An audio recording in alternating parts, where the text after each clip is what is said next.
Welcome back to NBA Showtime. Let's head to the podium. Anthony Edwards, Dosunmu addressing the media right now in San Antonio. Is kind of the biggest problem tonight. I think they had a lot of second chance points. I don't know, man. I got to go look at the film to really answer that question. But first thing that comes to mind is second chance points. I'm trying to find the offensive rebounds. I can't really find them. 27.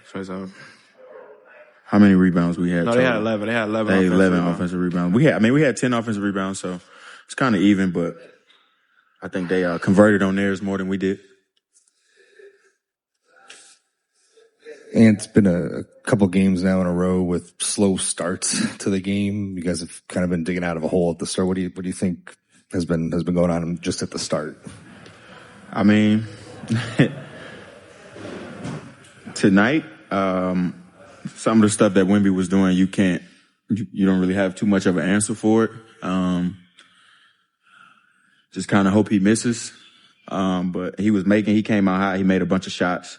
I feel like we adjusted, fought back in the game, tried to dig ourselves out of the hole. But I mean, eventually they created another league and running out in transition. We got to get back, get matched up. Just, game plan mistakes that we keep making, and it's too late in the series to make these mistakes.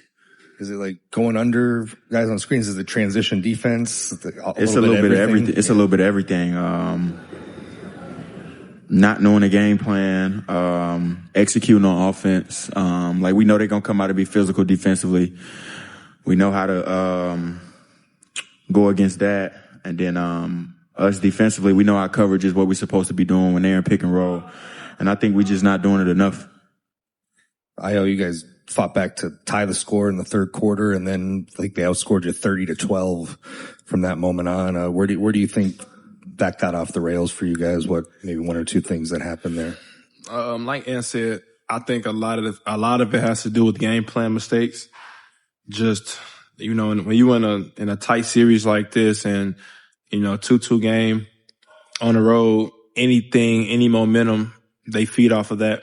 So I just think that down the stretch, not even down the stretch, I think after we made a run, I was telling Ann, it was tie game. I think he missed a jumper, and then we came down, gave up a three, and it just went, downhill from there in terms of them going on a run. But what I would say off the top of my head is game plan mistakes.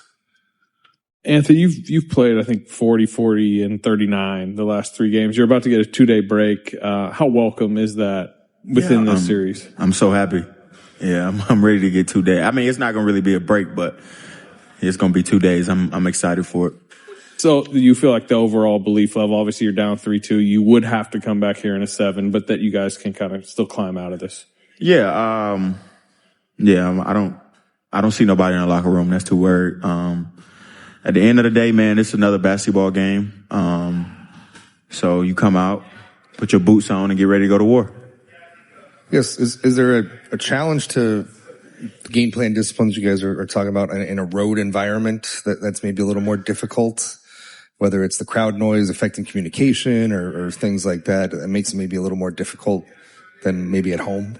I can't really pinpoint, why we keep making the game plan mistakes. We just got to be better on it. It's just that simple. We just got to be better at, whatever the coaches draw up for the game plan, we got to go out there and execute it at the highest level. This, much like in game 2, they blew the game open when Jaden McDaniels was in foul trouble. He goes out and you guys were down by, I think, 18 at the end of the third quarter. Just what does it do for you guys when he's in foul trouble, and does it give them an advantage when he's resting like that? Of course. He means so much to our team. I always get selfishly frustrated when he gets in foul trouble, just because his presence out there on the defensive end and being able to make plays and be aggressive, we need that. So when he goes out in foul trouble, it hurts us because he means so much to our team. He's one of our anchors defensively, and he been in those positions before also. So yeah, he means a lot to our team for sure. Anthony kind of mentioned what, Wemby did early. Is that the type of energy y'all kind of expected from him coming out, considering what happened last game? And I guess from your perspective, how hard is that type of burst from him to contain? Yeah, I mean, he's one of the best players in the league. So, I always say, playoff times, the best players, rise to the occasion. And at any given moment, they can, go off. You seen Ant last game, how he was able to erupt and get it. Once he gets it going, it's like it's hard to stop. And I think Wemby, he came out, with that same mindset. He made some easy ones, and then, the basket started to look a little big for him. So, I wouldn't say we expected it. We came into the game trying to win a game, and we understand, what kind of player he is. So, when you're a good player like that, at any given moment, you can just break out.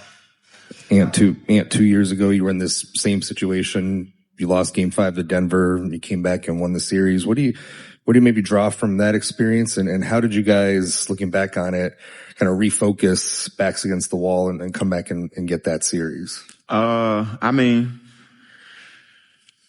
We know, like I said, the game plan. We know what we got to do in order to beat the team. And I think everything starts with Jaden McDaniels trying to keep him out of foul trouble. Because he's so important to the team. He's so important to us.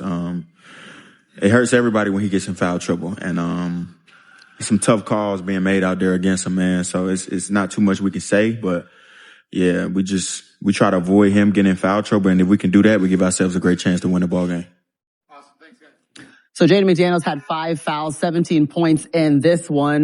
Meanwhile, the Timberwolves were outscored 68 points to 36 in the paint. They shoot it just 27% from the field, and Wemby was Wemby. He had 21 points and 11 rebounds at halftime, the first player with at least 20 and 10 and a half these playoffs. Let's hear from his head coach, Mitch Johnson, in the locker room after the win. You guys set a tone. You came out, executed. You played with pace.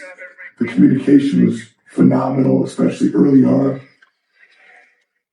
But that's the level of game plan execution, which is the schematic stuff that we've been talking about.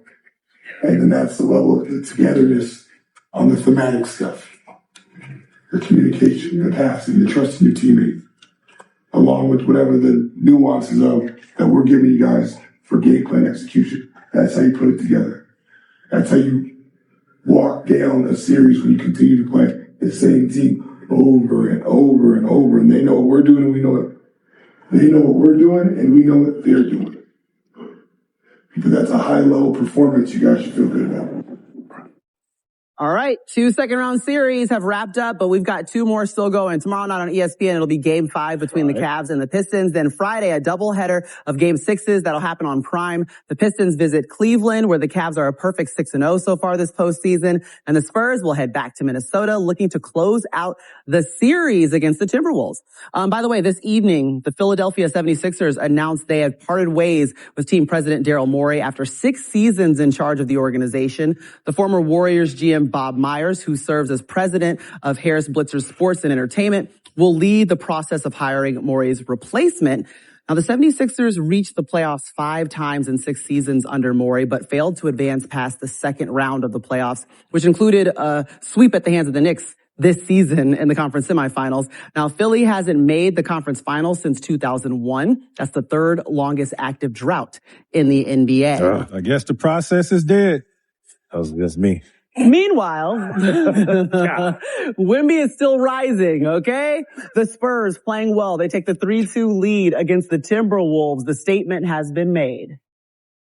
All right, so after we are done, check out these Peacock picks of the week. First, catch a full season of the new original series, MIA, now on Peacock. Then stream every single episode of Yellowstone right now. And don't miss the season finale of Saturday Night Live this weekend. That'll be streaming on Peacock. Now let's go back to the podium. Stephon Castle, he had 17 points, 8 of those 17 coming in the third. He really poured some water on the fire that the Timberwolves started. He's at the podium Defense now. And the way y'all responded, first half y'all came out really strong, and then second half, I know they made a little run, but then y'all came back.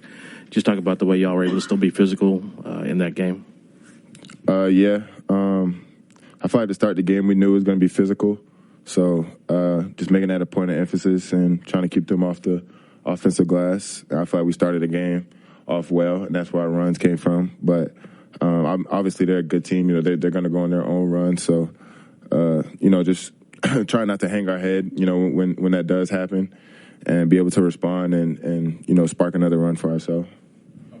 Coming out of that halftime, you had that slow start, and you kind of got it triggered. Was that your mindset, or was it the game just come to you? Yeah, just trying to let it come to me.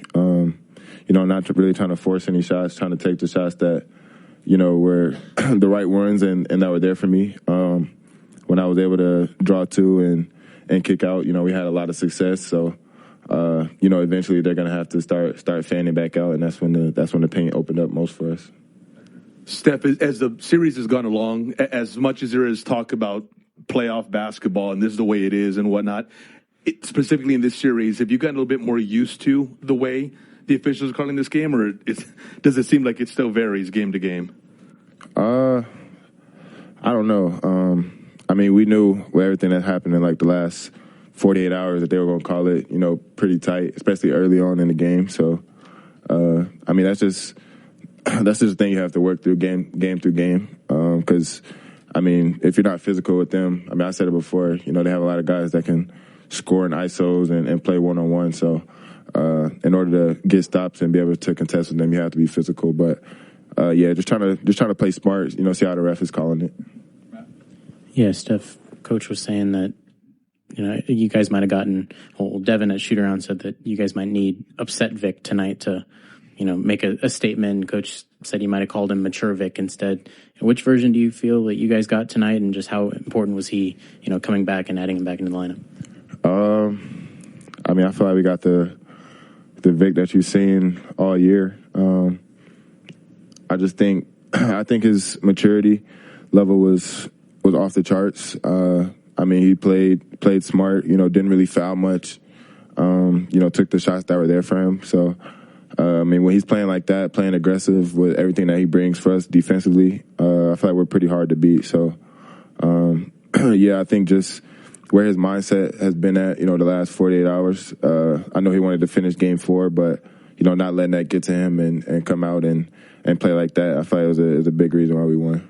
What was he like at shoot around in pregame today? Did you notice anything where you knew this guy was going to come out and have a big first half like he did? Nah. I damn near expect that every game, but I thought he was pretty normal at shoot around. I couldn't really sense anything different from him. Real quick, just what do you think that Sean Sweeney has meant to you guys start of the season to where you are now? He's been great for us. One of the main reasons why we're one of the top defenses in the league. So I just think his attention to detail on everything and the way he can explain things to make it make sense for us, and where he puts guys at on the spots, and helping us out with tendencies and what guys like to do. I feel like it's a big reason. Like I said, it's a big reason why we're one of the top defenses in the West. All right, guys, let's take an early look at the line from DraftKings Sportsbook for tomorrow's Game 5 between the Cavaliers and the Pistons. The home team has won the first 4 games of the series, and Detroit is a 3.5-point favorite at home tomorrow. The Motor City, they're trying to keep it rolling, and we're going to talk about it. Which star will shine brighter, Donovan Mitchell or Cade Cunningham in a pivotal Game 5 in this Eastern Conference semis?